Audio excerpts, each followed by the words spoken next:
Elizabeth Ray. I'm Alistair Stevens. And Tom Cruise is Barry Seal in American Made.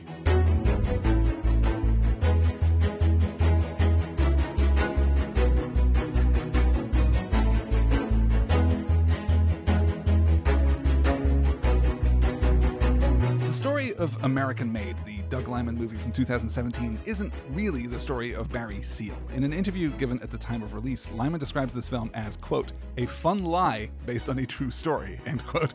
And the plot of the film deviates from the historical record in, conservatively, dozens of ways, which is not to say that the life of Barry Seal wasn't a wild ride. Seal was born in 1939 in Baton Rouge, the son of a candy magnate, which is a phrase that you don't often get to say in real life. He learned to fly a plane when he was a teenager, and in 1962, he enlisted in the Louisiana Army National Guard for 6 years.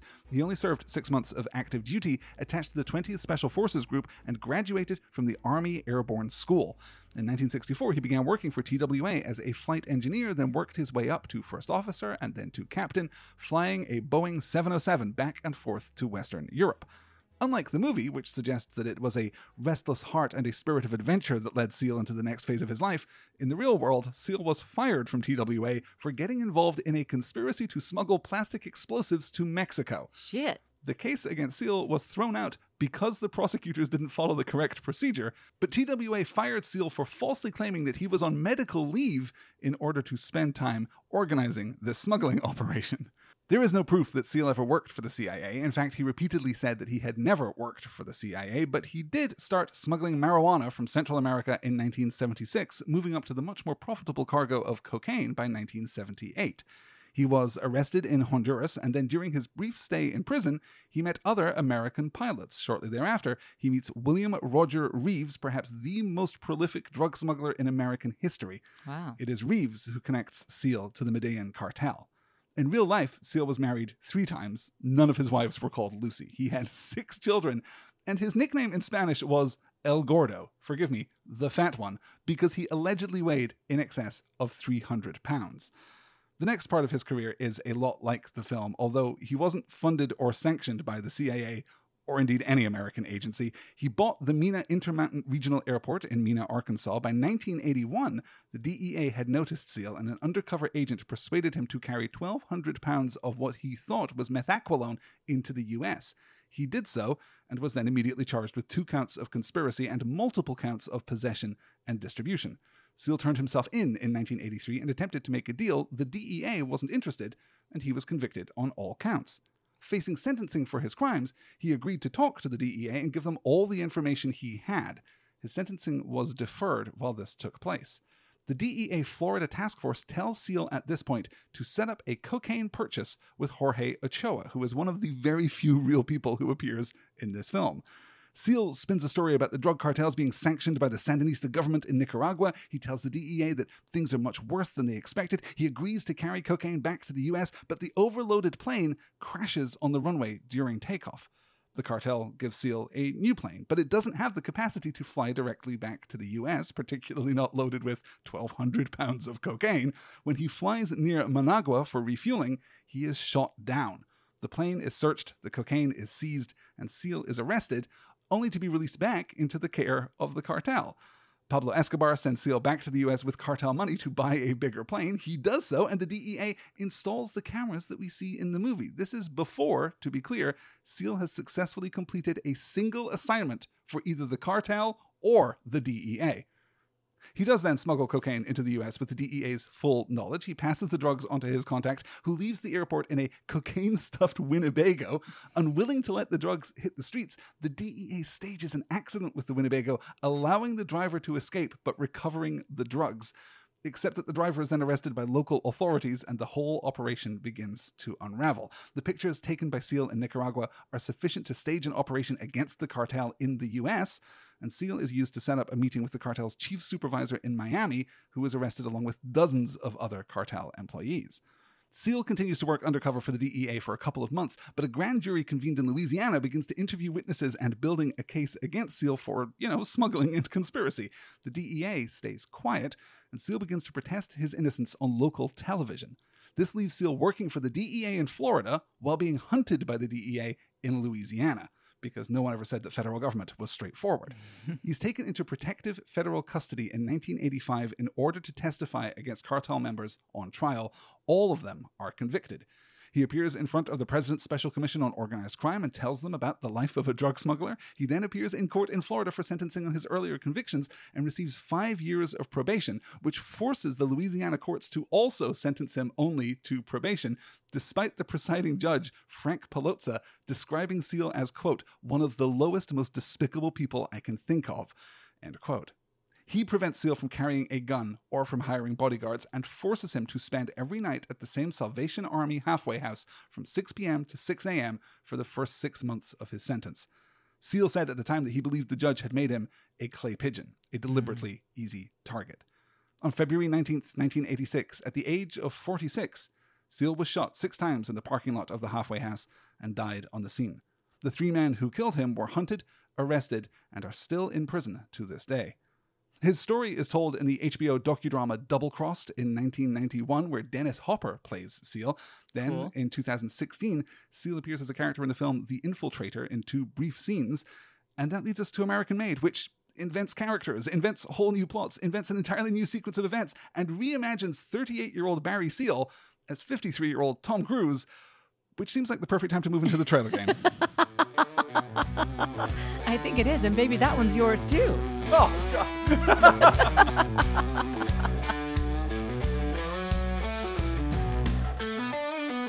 A true story that is more than true because it's made up. A simple man in a complex world. A story which touches the core of the American identity as well as the great moments of history. A lot of accents, like a lot of accents. A life that isn't unlike a box of chocolates. Tom Cruise isn't exactly Forrest Gump, but also not Forrest Gump in American Made.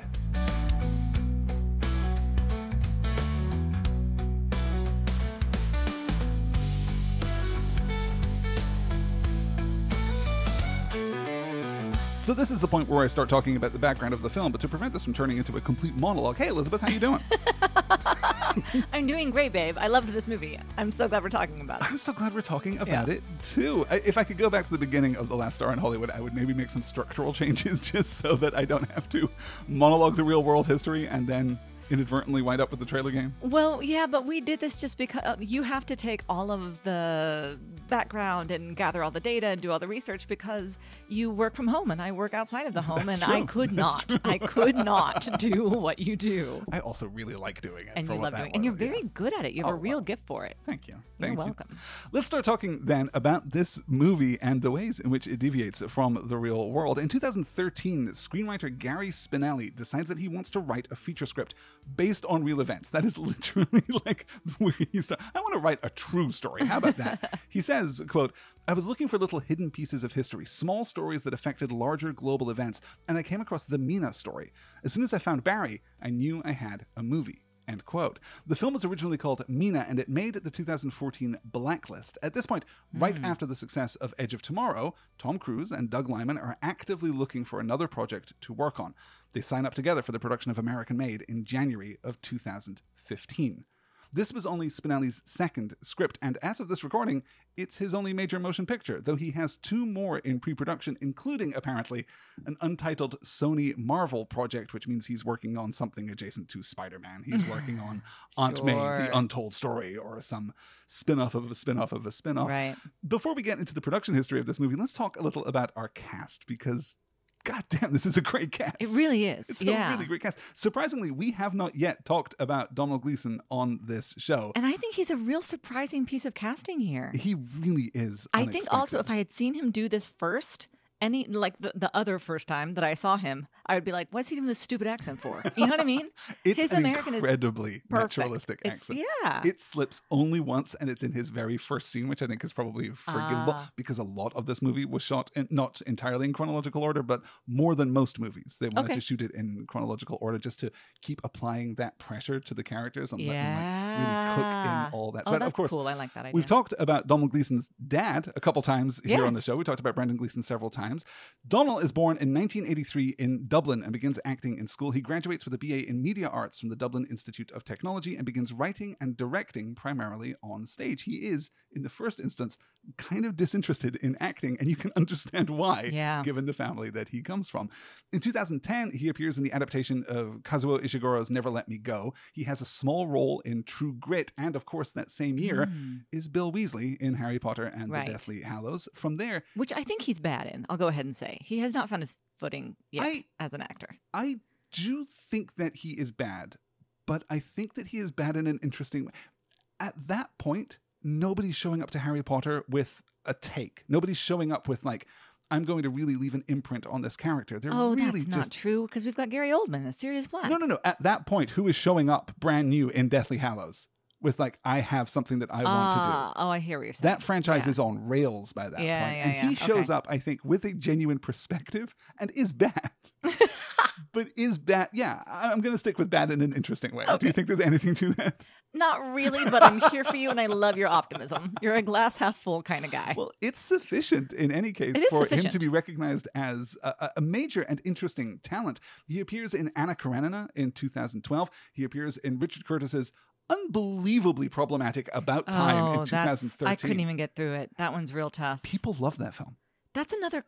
It's not quite a Groundhog Day, right? It's a time travel movie. It's time travel, but more not than a Groundhog Day. Yeah, but yeah, it is still exploiting time travel to make people fall in love with you. Yeah, not cool, guys. Really, not cool. Like, the further we get out from Richard Curtis's heyday, the more and more it is revealed to be really troublesome. He's in Ex Machina, he's in The Revenant, he's in The Force Awakens in 2015. He's built a career that allows him to appear in really big movies and still preserve his reputation as a character actor. Yeah. His last movie, believe it or not, was Peter Rabbit 2 in 2021. Oh, God, that's why I've seen his face so many times. You're right. Because he's Mr. McGregor. Yeah. And gives... you know what? The Peter Rabbit movies are pretty solid if you can get past the James Corden, and that's extremely difficult because James Corden is all over those films. But if you can avoid that, they're kind of sweet little films. Okay. They're kind of not unlike Paddington. Except that they're worse in every way. I have to disagree. Right. They're You're worse in every me. way. I'm so sorry. You're right. Yes. Again, glass half full. I love that. Yeah. Since Peter Rabbit 2, he's been working largely in television in both the US and the UK. There are a number of miniseries out there featuring Donald Gleeson, and I would like to watch more of them. I think he's really interesting as an actor. He was great in this, and he made me laugh out loud a lot of times. This is his best performance, right? That I've seen, he's ever certainly. Better than this. Yeah, but I admit I have not seen Ex Machina, and I haven't seen The Revenant, so I'm sure those are powerhouse performances, but I wouldn't know. This is really lovely, and you're absolutely right about his accent work and his skill, too, particularly the ways that Doug Liman takes us in and out of his perspective. Yes. You know, he is two different people when he is talking with Seal and then when he is in his awful little cubicle at the CIA and he's just an office drone being bullied by the guy in the cubicle next to him. Really strong. Who the fuck is Schaefer?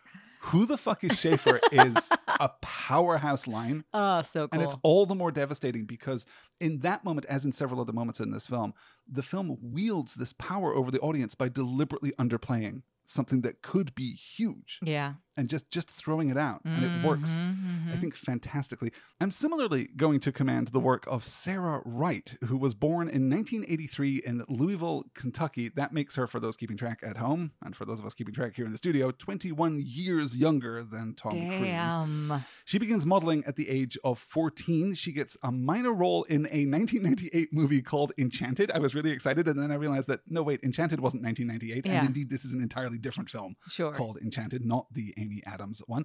She appears on a Fox sitcom. There's a CW series. There's a CBS mid-season comedy. Then she's finally cast on the NBC show Parks and Recreation as Millicent Gergich, in which her entire job is to be like platonically attractive. Yes. Which you know what she is. That is the whole gig. And of course to flirt with Rob Lowe. She's only made one more film since American Made, the 2019 film The Place of No Words, but she continues to work regularly on TV, including Marry Me with Rob Marino and Casey Wilson, and a Netflix show by Samantha Stratton called Spinning Out, both of which I am going to 100% watch because let me tell you, Sarah Wright was fantastic in this film. She was good. I was surprised by that, because in Parks and Rec, you're right. She's like specifically just a pretty face, and that's it. Yeah, so it was nice the to give her entire something to do. Function of the character Yeah. is be a pretty face. Right, yeah. And she's doing it. That's nothing against her performance. I'm just saying it doesn't tell you anything about what she can do. It really doesn't, and certainly didn't prepare me for what is a surprisingly complex, surprisingly funny performance in this sexy film. even sometimes. Yeah. Yeah. I think she really manages to communicate it and manages that rarest of all possible feats to have some real chemistry with Tom Cruise. Yeah. Many actors who are paid much more money than Sarah Wright have fallen at that hurdle. I think she's, just really, really terrific. We should also mention 2 different Friday Night Lights alums in this particular film. Caleb Landry Jones, What If Meth Were a Person? Yes. And Jesse Plemons, What If Dramamine Were a Person?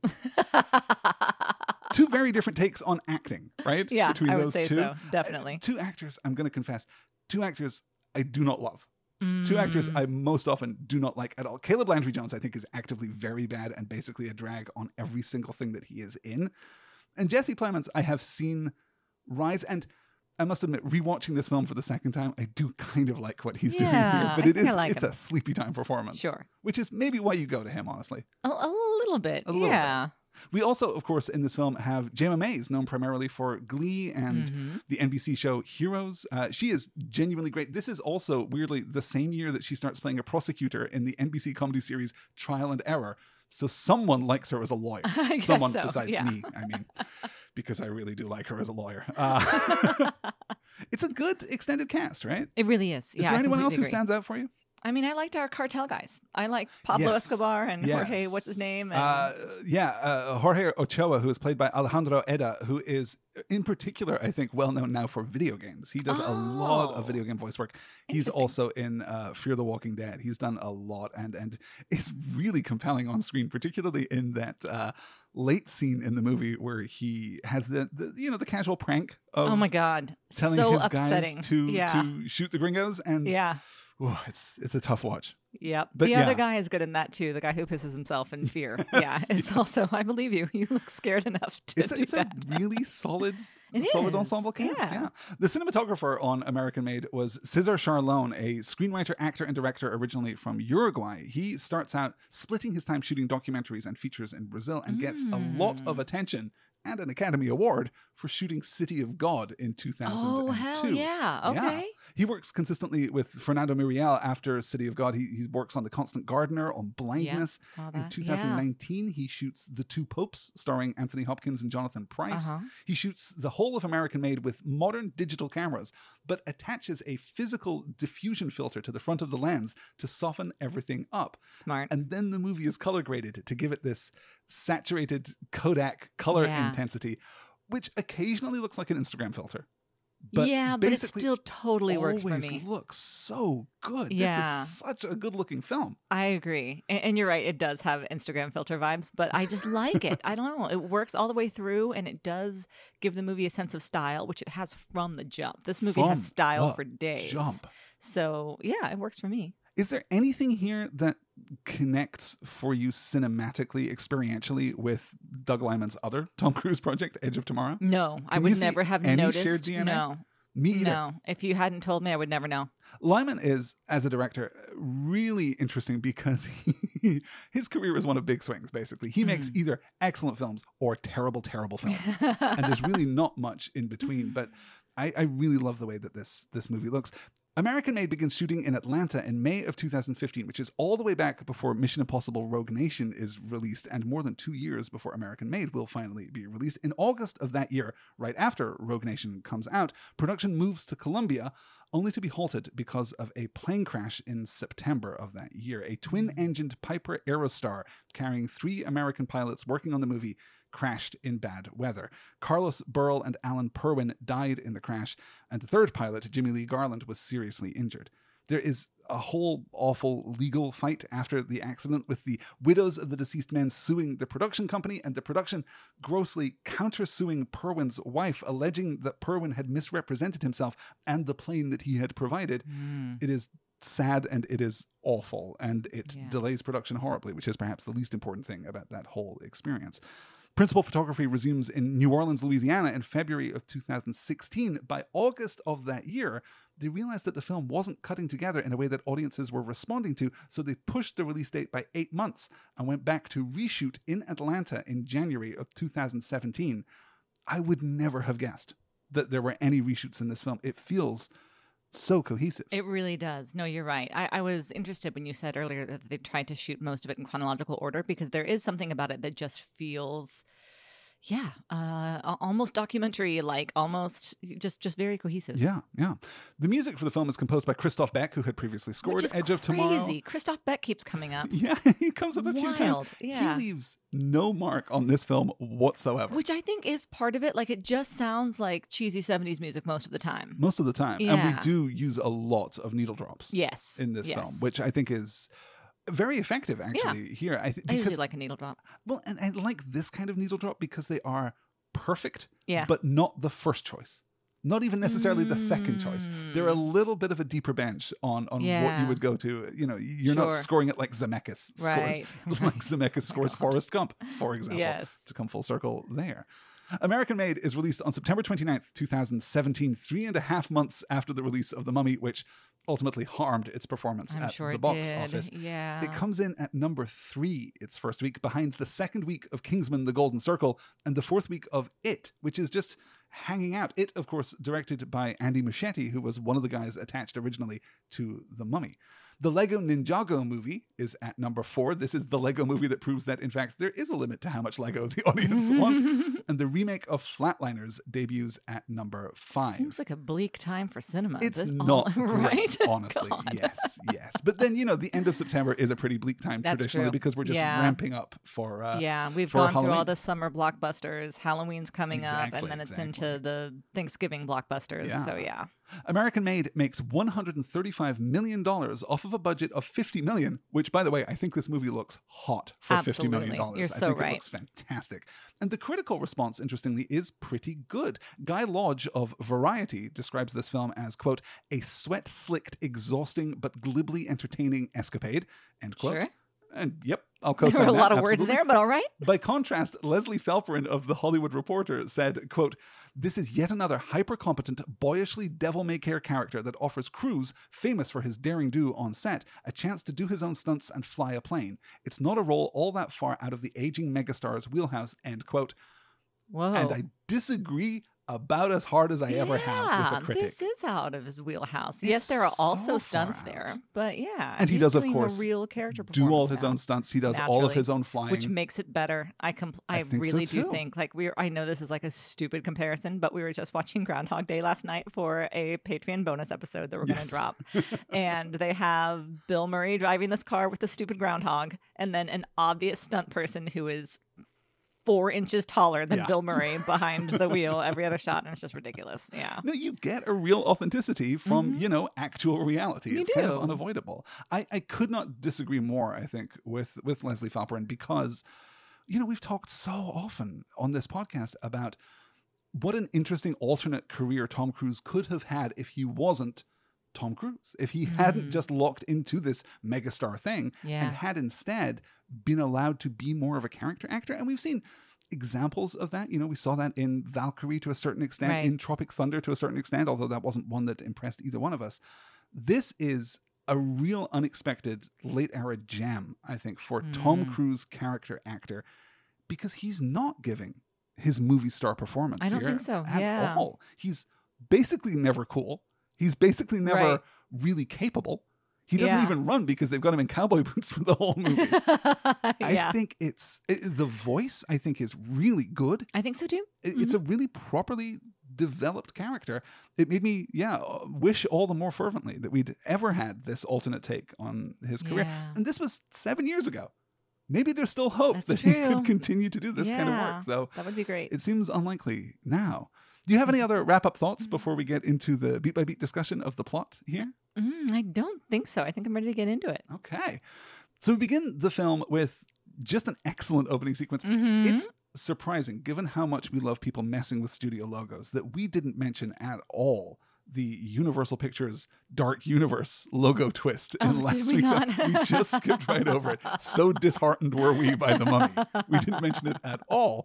But this week we get a brilliant retro Universal logo with news footage of the late 70s. We get excellent retro takes on the other studio and distribution logos. We've got Hooked on Classics on the soundtrack. Mm-hmm. Your parents must have had at least a cassette of Hooked on Classics growing up, right? I don't know what you're talking about. The classic music arrangement here is Hooked on Classics, which was released in 1981. It's recorded by the Royal Philharmonic Orchestra, and the idea is that it's a pop arrangement of multiple, pieces of classical music kind of medleyed together. It was sounds huge cool, actually. hit. Yeah. It was number 10 on the Billboard Top 100 in this country. It sat at number 2 on the UK singles charts for weeks at a time. So it was weird. incredibly popular. Yeah. Cool. But this movie just shows up with a ton of style, right? Mm-hmm. It really does. And then we from move the jump into this relatively quiet opening scene of Barry Seal, TWA pilot, turning off the autopilot on the flight and jolting the passengers awake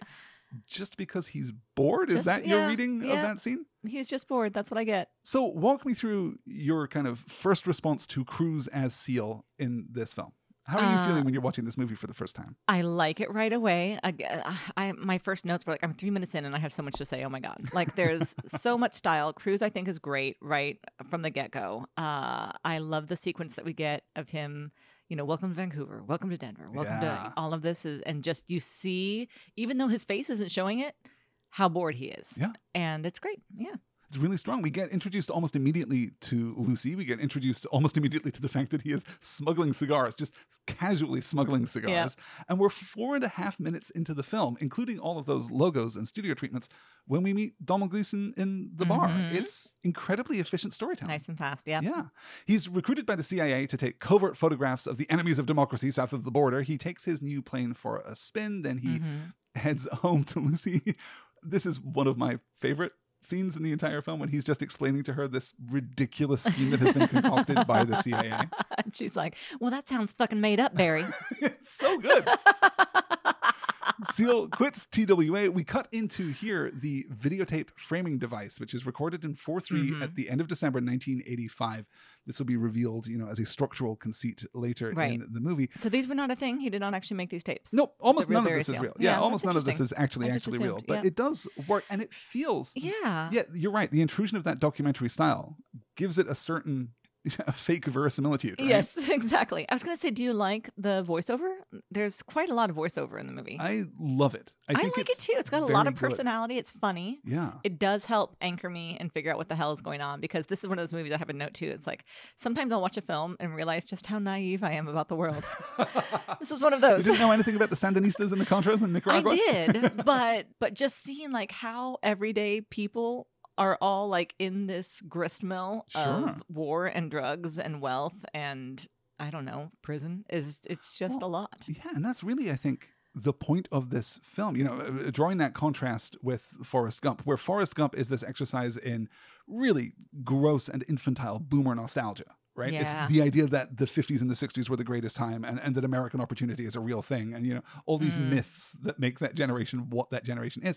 This has a real Gen X nihilism at its heart. Yeah. That final beat when Schaefer, or whatever his real name is, goes into his boss's office with the idea that they will get the Iranians to fund and arm the Contras. It is shockingly bleak. It is really bitter and sharp-edged. Yeah. My last note is just bleak. Yeah, that's just God. All it says. Yeah. I mean, we see that too through the course of the film, with Barry constantly getting caught, and then whoever has caught him this time deciding that no, just keep doing what you're doing, but this time for our goals, for our ends. Absolutely. Just whatever shady nonsense we're going to be engaged in now. It is a really cynical film, and I think that you're right that we communicate a lot of that exposition through the voiceover. But what really works for me about this voiceover is that it's also drenched in character. Oh, totally. It's not just, here's the information that the audience needs. It tells us so much about who Barry is. I think of that little map where he's like, and here's Nicaragua. No, wait, that's El Salvador. That's El Salvador, right? That's exactly it. It communicates his capability, which is very specific and limited, but actually real. He is an excellent pilot. He can do all these things. But it also demonstrates, this great... Well, it's the question of the film, isn't it? Is Is Barry Seal incredibly competent and confident, or is he too dumb to know how much trouble he's in? Right. Yeah. You know, he clearly believes himself to be, as he explains in voiceover in the last chilling shot that we get from those tapes, you know, at the moment of his death, which is a sequence that I really, really like. He's really leaning on the idea of the American dream there, right? Don't tell me this isn't the greatest country in the world. Like, he believes that he's a self-made man, despite being a puppet of these organizations, despite being a kite in the wind. It's where do you think the movie comes down on either side of that divide? Do you think that the movie celebrates Barry Seal, or do you think it sees him as a victim? I think a little bit of both. Yeah, I think mostly it sees him as a victim, but also there's a little bit of a, can you believe this guy? A little bit of a, look what he did with this though. Would you have thought of that? I feel like you wouldn't, you know? I think you're absolutely right. Yeah. We get this great sequence here at this point in the film where he's flying low over these military installations, taking the photographs. The sequence where he gets shot and the engine gives out. That's the kineticism, the authenticity of having crews fly a plane. Yeah. You know, it just that feels harrowing so real takeoff. and isolated. The first takeoff with Escobar. Oh my God. That is so tense. We'll get to that. Which is so interesting too, because that is the beat that Barry Seal in real life messed up. That is the moment that he crashed his plane and was, you know, trying to take off from exactly that runway. Yeah. We see Barry and Lucy having sex in a variety of places, just really enjoying this newfound money mostly. I think it's just money. Money and excitement. Yeah. Seal asks Schaefer for more money, but instead he is dispatched to deal with Noriega in Panama, handing over large stacks of cash in exchange for information on communists. This is where we get the title card for Colombia 1980, and Seal is taken to meet the Medellin cartel. As I said earlier, besides Barry Seal, Noriega, I guess, is also real. We get a weird cameo from Connor Trinneer as George W. Bush later in the film. Connor Trinneer, Trip, the engineer from Star Trek Enterprise. I don't know why he has this 15-second cameo as George W. Bush? I don't know. It's an odd moment, yeah. But besides those three people, Seal, Noriega, and Bush, Jorge Ochoa, Carlos Leder, and Pablo Escobar are the only real people in this film. Everybody else is made up. Wild. Including Lucy, as I said earlier, who is kind of a blend of all three of Barry Seal's real wives, but mostly just confection, mostly just created. Yeah, she really does read, you were so right, like a Lana Del Rey video sometimes. It is, absolutely. Yeah, particularly when they're remodeling the house. Yes. Big Lana Del Rey national anthem vibes. National anthem for sure. Yeah. We get the raid on the Medellin headquarters. We get Seal losing a tooth and being thrown into prison, where he's visited again by Schaefer, who tells him that he's not CIA, in fact, and that the Louisiana PD are going to raid his house. Luckily, Schaefer has a solution: move to Mena, Arkansas, and start trading drugs and weapons to the anti-Sandinista Contras in Nicaragua. Crazy. And this is where Cruz has his brilliant piece to camera. Okay, you can stop if you want, because believe me, shit gets crazy from here. It's real good. It's real good. This is like also, though, where Seal speaks in favor of Reagan, which is much harder to take. Yeah, that's weird. Yeah. Quote, do you think politicians can tell the Gipper what to do? Hell no. He turned to the CIA and the CIA turned to me. But again, right, we're getting this exposition, but it is so just drenched in character. Yeah. In any case, they moved to Mena in 1980. You must have adored this sequence of driving through Mena and arriving at the house. Oh, definitely. Yeah. That feels so rich in terms of production design. Do you want to kind of walk through your responses to that sequence? Sure. I mean, well, you do. It's funny because as soon as you're going into the town, you see all of these buildings. I think one or two of them are like for lease and empty. Yeah. And Seal's trying to say, "Oh, it has lots of charm. Lots of charm here," which you gotta want it. But I see what he means too. Obviously, he's just trying to sell it to Lucy at the time. But there's something that's just really bleak about it. Yeah. As well as being like, okay, no. Once they start to turn this into this weird, thriving little city of its own that's all for laundering money, and it's kind of cute now. And this is real. Barry Seal, again, on his own recognizance, not directly instructed by the CIA, but on his own, went to Mena, bought the airfield, and did really start all these fake facade companies, these shell companies, and staffed them with people from the local diner and people from the local bars and people that he met in the street. And just... It's insane. Go and look up the real story of Mena, Arkansas, because it is just wild. Wow. And Barry Seal is, obviously the architect of it all, but is in some ways the least interesting part. It's just the strangest thing. We also get the sequence here where he goes out to the airfield. He gets to see his new airfield, introduced to it by Schaefer. And then he goes home in the rain for maybe my favorite scene in the entire film. He comes back carrying fast food. He finds Lucy inside. She's 6 months pregnant. She tells him that she already fed the kids, that they're in bed, and is upset. And naturally. This feels so real. This feels so crunchy and authentic. This feels properly domestic in a way that we almost never get with Cruise. Like, in how many films is Cruise in a real marriage? Sure. This works for me very well. Does it work for you too? Yeah, no, I like it a lot. Literally even showing her the money? Right. Well, even when he first starts to leave because he sees Schaefer out there and he's like, you better make this quick because if I come back, she might have left me already. Yeah. So he knows how much he's in the doghouse. I mean, obviously at this point.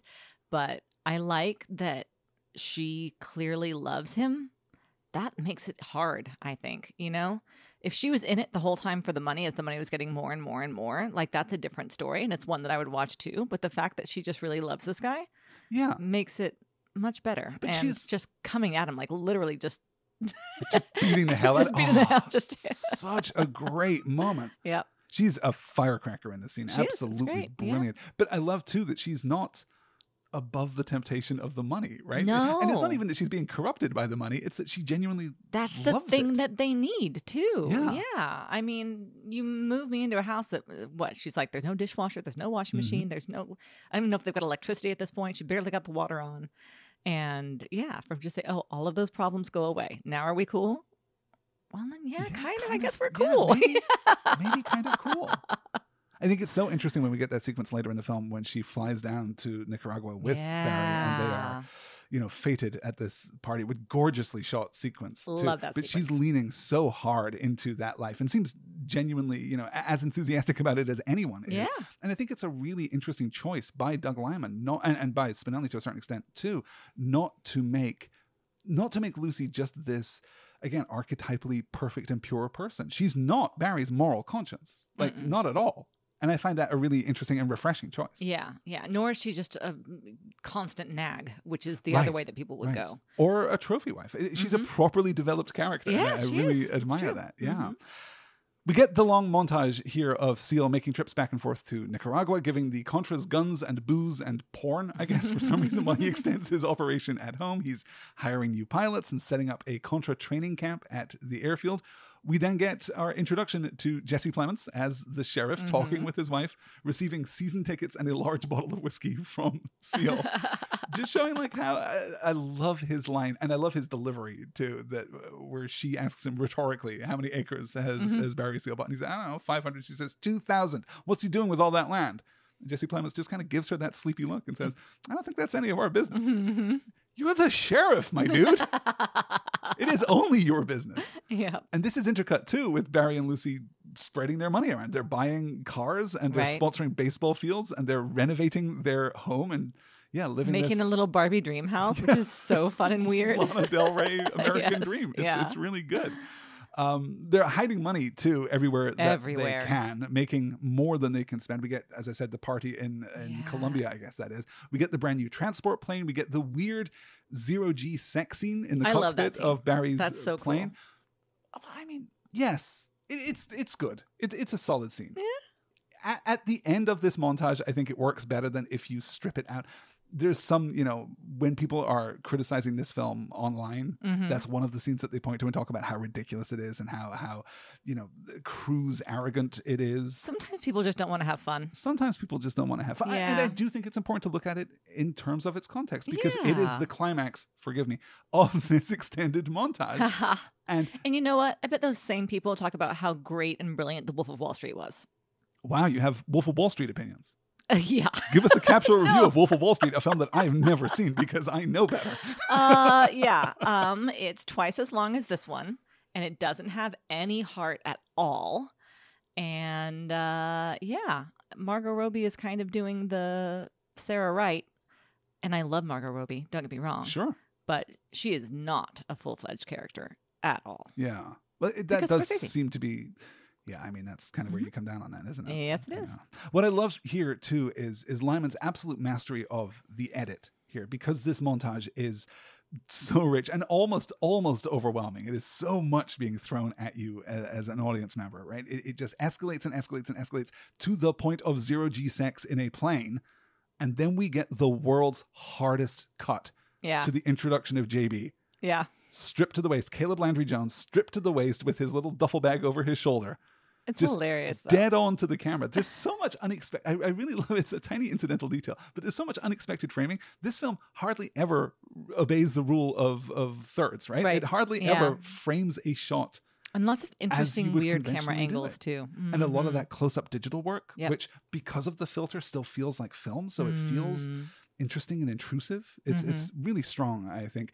But yeah, talk to me about Caleb Landry Jones. I don't really remember him from anything else. So we just saw him pop up in Friday Night Lights, and I was like, oh, okay, sure. You don't remember him being okay, Banshee in X-Men First Class? You don't remember him being Steven in Twin Peaks: The Return?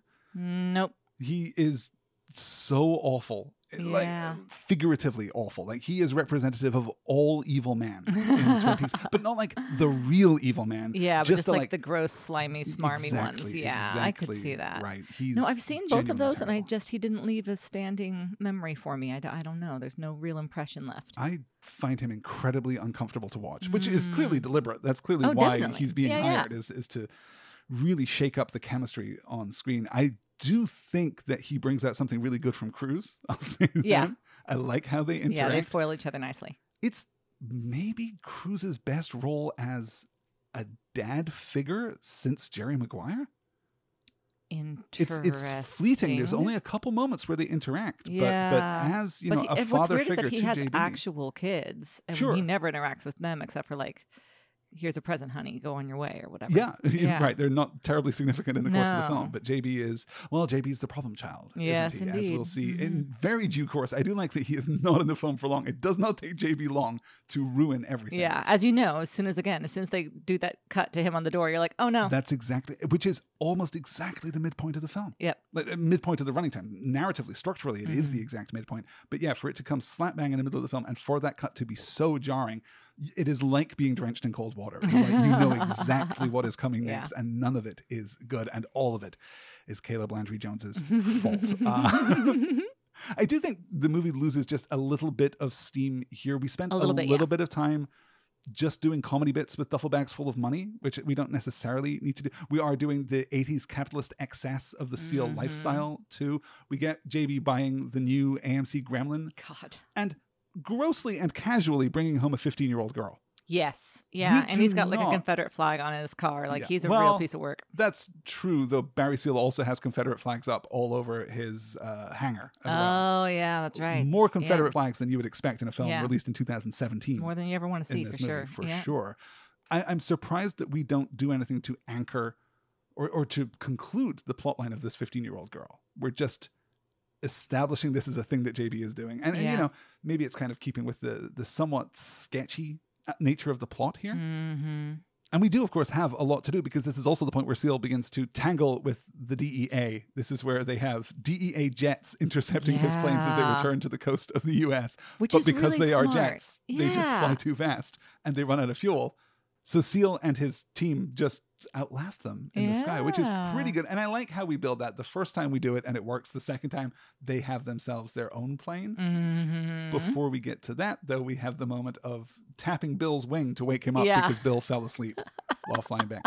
It's pretty great. I like it. And again, I really do. As we said earlier, just because Cruise is really flying this plane and you can really do it in real life, it just looks great. It does. We circle back around to the DEA intercepting these flights, and this time Seal does not have a clever solution. Instead, he crashes his plane into a residential district, bursts out of the plane covered in cocaine, and cycles away through suburbia. Yeah. It's just great.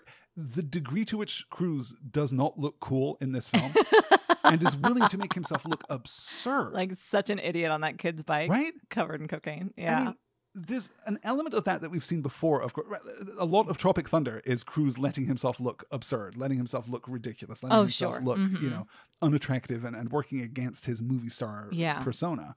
But that is also extended and so I don't know, so theater kid proud of yeah, itself. and it's so farcical, and that's a totally different vibe. This is just very naturalistic and is just a really dumb guy. Yeah. Kind of scrapping by on luck, right? Mm-hmm. It's wild. We're given the gift of a completely unnecessary scene between Caleb Landry Jones and Jesse Plemons as JB brings this overflowing suitcase into a diner. For no reason. Panics an idiot. And is chased across the street and arrested. Yeah. Yeah, it is a good moment. And Plemons does acquit himself really nicely there, I think.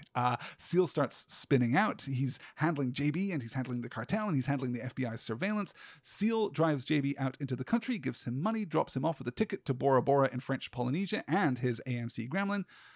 And then we get probably the most surprising effect in the film because we get this harrowingly understated explosion in JB's car as he drives away. Yeah. I was not expecting it. Were you? No, I certainly wasn't. And then I wasn't expecting anything like this level of realism. I wasn't expecting anything like this level of, just awful understatement. I love it when that happens. I love when I'm watching a movie and I gasp because something that was absolutely inevitable surprises me anyway. Right. That's my favorite thing. It really takes skill. It is, one of those great moments where you should have seen it coming. But the film is doing so much at that moment to anchor you in this emotional reality, right? The wheels are coming off. The plates are spinning out of control. Seal is losing traction here. Yeah. And he's also so furious with JB in that moment. Yes. Not just for being such a dumbass and getting himself arrested and for everything, about the plan falling apart, but for the vile word that he uses to describe Lucy, which I shall not repeat on this podcast, but it's really unpleasant and really, this is why you hire Caleb Landry Jones, I guess, is to be just the worst human being. Yeah. But that shot of the explosion and then the banknotes fluttering in the air, covering the road, the car just rolling into the trees, no drama, no... it's incredible. Oh, no explosion, really. No, flames Exactly. And then brilliantly watching Cruz run along the road in this atypical Cruz run because he's wearing these cowboy boots. Right. It's really unsettling and really good. And I think that he communicates a ratcheting up of his desperation throughout the sequence where he's covering the car. Then when he returns to the hangar and he's basically hiding in the bathroom, right? Locks himself in the bathroom just for a minute and he's filthy and he's panicked and really great performance. And then, of course, he's arrested simultaneously by the DEA, the ATF, the state police, and the FBI. It's a bad day to be Barry Seal. And then we get introduced to Jayma Mays as the state attorney general, and she's just cute as a button. She's your kryptonite. She's that kind of girl. Is. Yeah. Yeah, she's from Tennessee, and she's leaning on the accent a little hard here. She's making herself a little more southern. Especially for Arkansas. It feels a little bit like everybody doing just this wants character to be just Holly wants to be Hunter. Holly Hunter. And who doesn't want to be Holly Hunter? Right? And we get the turn here to, again, a counterfactual turn. This did not happen in real life, but we get the intercession of Arkansas Governor Bill Clinton. Sure. For the first and only time, really subverting the governmental and judicial processes, intervening to have Seal be released. Does that work for you, or is it a little on the nose? No, I think it's cute. Yeah? Yeah, it suits the style of this movie. I think so, too. Yeah. Seal is taken to the White House, where we are intercutting... What does she say? I'm not waking up Bill. Or something like that. Yeah. We get that great scene with Seal promising all of the arresting officers from these various different agencies cars, because he's going to walk out of there, and he knows it's going to happen. And we're intercutting this sequence with Nancy Reagan's real-life, ill-conceived, very stupid and really quite racist Just Say No campaign, which was absolutely disastrous in terms of the war on drugs back through the 1980s and lingered on into the 1990s, to completely ignoring the systemic problems which lead to drug abuse. It's such a terrible thing. I really wonder how this movie would play if you were 10 years younger than us, if you hadn't lived through some of this, if you didn't know that Just Say No was such a stupid and calamitous campaign to run. I'd be really interested to know if that works as satire or if it just seems like, I don't know, the pomp and circumstance of politics in the 80s, I guess. I don't know. Yeah, hard to say. You would have been an age to get Just Say No in elementary school, right? Yeah, I definitely did. Yeah, McGruff the crime dog. I'm sorry? McGruff the crime dog. You know what I'm talking about? Did the dog do crimes? No, the dog told you to take a bite out of crime and say no How? to drugs. He wore a trench coat Wait like a minute. noir detective. Of course he did. And yeah, he told you to take a bite out of crime. Okay, by well, not every week, having drugs or guns or sure, things. no drugs, no guns. Yeah. Do take a bite out of crime. Yes. Okay. Every week here in The Last Star in Hollywood, I compile show notes. I try to link out to everything that we talk about here in the Yep. I'm going to have some fun research ahead of You are. Yeah. Okay. Through the sequence at the White House, we get George W. Bush, as I previously mentioned. We get Colonel Oliver North, who was famously implicated in the Iran-Contra affair, so that's a little nod to the history interesting. buffs in the audience, too.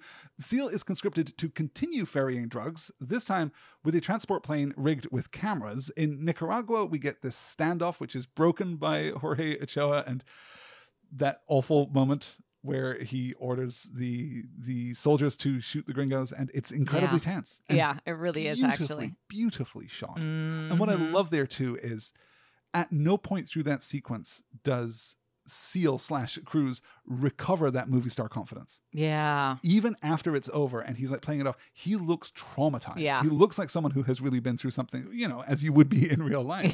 But he's really playing the emotional range of Barry Seal in that moment. Yep. It's But it's then still strong gets stuff. the job done, But which then is part of it still too. gets the Yeah. job done. It's so great when the music kicks in and we cut to like the montage of the photographs. Yeah. It's good. It's so dispiriting. Yeah. Like, the world does not work the way we're told the world works. Like, Exactly. at That's what all. I mean, I think, when I say that this kind of movie shows me how naive I am. Yeah, exactly. Where I'm just like, just work hard every day and punch in and punch out and you'll be... Well, and the sequence of decisions too, that winds up with Barry's face being released on national television because God. Reagan's condemnation of the Sandinistas, which is a political posture, right? It's about securing his base at home. He sells out the operation, which in turn sells out Seal. Yeah. And there's all of this domestic collateral damage Awful. for this political posture. Mhm. It's just gross. And as Seal can tell in that moment, his family is now in danger. His life is he now knows. over. He knows that it's Mhm. coming. We get that fantastic scene of him and Lucy in bed with The him telling overhead her shot. what is going to happen, that Yeah. you have to be wearing your furs and your jewelry because they can't take it from you Yeah. if you're wearing it, which we were discussing before we sat down to record. Yeah. And that I real? assured you, I said very confidently, yes, that's a real thing. And then realized, wait, I only think that that's a real thing because I've seen it in movies and TV Yeah. shows. Who I knows? have no idea. Maybe that'll be in the show notes too. I'll do a little It's a legal real thing. research and determine if that's true. She's so terrific through this and through the sequence with the FBI raiding the house and seizing all of their possessions. Yeah. The moment where she starts stripping off her coat, stripping Yeah. off her jewelry because she doesn't want to be separated from Barry. She doesn't want to Yeah. go back to Baton Rouge. It's not about the money. It's not about the lifestyle. But he makes the only moral choice that he makes in the entire film. Because this is Yeah. a real, Gen X nihilist kind of a politically nihilist film. He doesn't care about who is winning, except for ideology, right? He has this ideological idea that America's the greatest country on earth and that is why he is being so profitable. But he has no compunction about running drugs. He has no Yeah. hesitation to run guns. He doesn't matter to him who is benefiting from his exploitation as long as he's getting the money. So it's very politically neutral in that regard. But he makes this moral choice here that cuts across that line to genuinely and authentically protect his family. It's Yeah. really good. It is It's good. really strong. And I Yeah. don't think the film would work if it were more, sour or caustic here. Yeah, It's I a think real, so. And it makes yeah. it sadder when you realize that he thinks he's going to be safe in prison. He thinks his family is going to be safe. Yeah. And that he's just willing to do that. Just like, well, got to go pay my penance and Yeah. I'll be in prison for a while. So Lucy and the children move back to Louisiana, but in the aftermath of the legal process, Seal is sentenced to only 1,000 hours of community service. And you're absolutely right. That moment on the stand where he says, I'm going to walk out of here, Yeah. and realizes what that means. It's really good. And as I said earlier, kind of true to the life of the real Barry Yeah.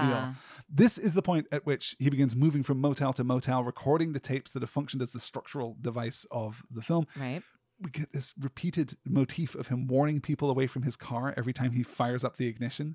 So upsetting. It's really awful. Yeah. We're so tight in on him too, Yep. most often through these sequences. And then, of course, eventually the cartel catches up with him. As I say, we intercut back to the framing device there as he commands America for being the greatest country in the world. And that's the end of Barry Seal. And we get this little epilogue here of wrapping up the evidence, the little freeze frame shots of what happens to the other member of Seal's team. We get the fantastic shot of Lucy, not at KFC, unfortunately, because presumably they couldn't get the rights, but at some kind of fast food chicken fried place, chicken, some something. clearly made up chicken place in Louisiana, but wearing the fantastic bracelet. Yeah. This I don't know, $400,000 bracelet she was wearing before. Cute. And as I say, we conclude with Schaefer walking into his boss's office and pitching the idea of getting the Iranians to fund the Contras, and doing so with that shit-eating grin. Yep. That freeze frame that we get on him is the worst moment, the best worst moment in the entire film. And that's American Made. And we've moved through it really quickly because, in a sense, there's not a lot there. It's really stylish, but there's not perhaps a ton of substance. No. But it is, it's a roller coaster. Yeah. I think it's a ton of fun. I think everyone should watch it. I'm going to recommend it to my dad, I think. I think this sounds like the kind of thing that he'll think is really fun. Yes. Libertarian politics will love this film. Exactly. Yes, absolutely.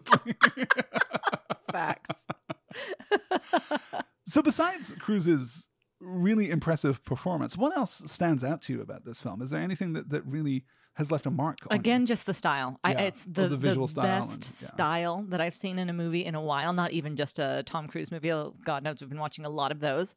But yeah, somebody really had a vision of how they wanted this thing to look. And I think it elevates the movie so much. If it was just like shiny and sharp and modern looking in any way, or even if it had that like Mad Men glam version of mid-century or whatever, then I don't think it would work as well. And also, can I just say how much I loved the the drug cartel house in Bogota? Absolutely can. Oh my God, definitely so cool. Would move in today. No, they're gorgeous, real sets that they found, real locations. You can tell they're real locations. And then the way that they are dressed is just comprehensively, I think, more detailed and thoughtful and careful and intentional than, you're right. Basically, any movie that I've seen in the longest time. And you couple that with the fantastic cinematography, with the decision to physically filter these digital lenses. I love that choice so much. It's so inventive and it accomplishes exactly what the movie sets out to accomplish.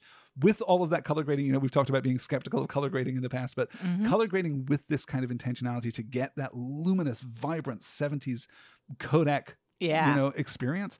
And even then when we crash into the credits and it is a Technicolor nightmare, it is so bright, it is so vivid. The soundtrack comes kicking back in. A film with a real sense of pace, a real sense of fun. Yep. It's impossible to list it, I think, as an all-time classic, but you know what? Rather than having a conversation about how good this film is in the abstract, let's really solidify it. Let's put this film on our big list of every Tom Cruise movie ever. Elizabeth, where would you put American Made? You know what? I'm going to surprise you, I think. I'm going to put it up pretty high. I think I want to sneak it in between Rogue Nation and Edge of Tomorrow. Wow. That would make it the new number 4. Okay. Okay, but steady on. Okay. American Made is great, but it's not Edge of Tomorrow. Are you sure? Edge of Tomorrow is less for me personally. I enjoyed American. I think American Made is a better movie. I liked Edge of Tomorrow. It surprised me. I won't watch it again. And I'll watch this again. I think that's fair. I mean, my pitch was not going to be that far off. I was going to slot it at number 6 between Ghost Protocol and the first Mission Impossible movie. So maybe we just make it number 5 and call it good.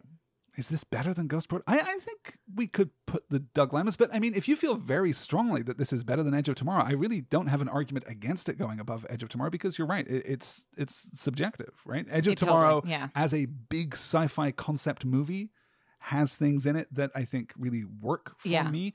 I am interested in Edge of Tomorrow being such a subversion of the Tom Cruise movie star persona and American Made being such a negation of the Tom Cruise movie star persona. I really like the idea that Doug Liman has got I like what Liman does with very Cruise. different things out of him. And this is the only time that they'll work together, these two films. So I'm happy to follow you and put it above Edge of Tomorrow. If you're feeling good, if you're feeling strongly, I think we can slot it in right there. I do. I do like the idea it's a very subjective list. Breaking up the Mission Impossibles at 5 and 6 just because it's looking a little heavy. But you know what? I think that going in at number 4, unexpectedly high here on the list. Wow. Number 4, American Made from 2017. And that is going to do it for this week's episode of The Last Star in Hollywood. Elizabeth, would you like to thank our very wonderful, very generous, and very patient patrons? You know I would. Thank you always to Leslie Skipa, Louise in Dallas, Megan Lauder, Phoebe, Art Kilmer, Kimberly Bear, Self on a Shelf, Jolene Stark, Chris Dons, and the Lady Gordon. Thank you so much for your support, everyone. And I hope you're going to stick around for our forthcoming, nay, imminent bonus episode on Groundhog Day, which we had kind of a blast watching that last night. It was a lot of fun. For the 50th time for me and the first real time for you. The first real time for me, yeah. It's such a complex film that is in some ways so dumb and yet in some ways really does aspire. It really has a deeper layer to it that I can't wait to dig into with you. Yeah. A positive initial response from you for Groundhog Day? Yeah, good. Next week on The Last Hour in Hollywood, though, we begin the final chapter of Cruise's career so far, the final triptych here with Mission Impossible Fallout. You know that guy Ethan Hunt?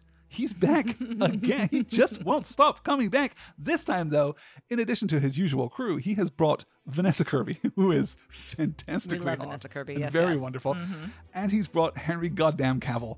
It's maybe the best fight scene in a Mission Impossible film. I think it is my personal favorite Mission Impossible movie. Okay. I'm really looking forward to talking about Fallout with you all next week. And, buckle up, because that's a long one. That's going to be a long movie and a long episode, I'm sure. Guys, thank you so much for listening. We'll talk to you all again very soon. Until then, take care. See you next time.